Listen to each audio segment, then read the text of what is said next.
Hi friends, welcome to Pappu channel. Nanganallur Ayyappan கோவிலுக்கு போயிருந்தோம். இன்றைக்கி சனிக்கிழமை அந்த கன்னி பார்க்கலான்றதுக்கு போயிருந்தோம். எங்கள் சாமி கன்னி சாமி இல்லையா, அதனால் நாங்கள் ஃபேமிலியோடு போயிருந்தோம்.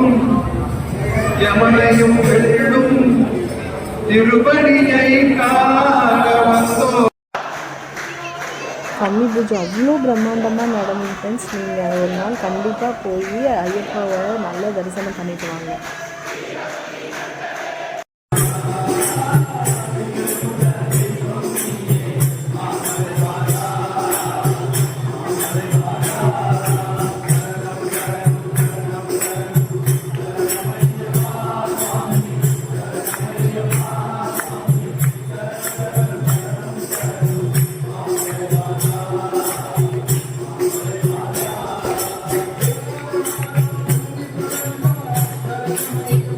கார்த்திகை மாதம் ஃபுல்லாக ஐயப்ப கோயில் அன்னதானம் போடுவாங்க ஃப்ரெண்ட்ஸ். அன்னதானமும் சாப்பிட்டுட்டு நல்லா சாமி தரிசனம் பண்ணிவிட்டு அங்கேருந்து நாங்கள் கிளம்பிட்டோம். நீங்களும் நங்கநல்லூர் ஐயப்பன் கோயிலுக்கு போய் சாமி தரிசனம் பண்ணுங்கள்.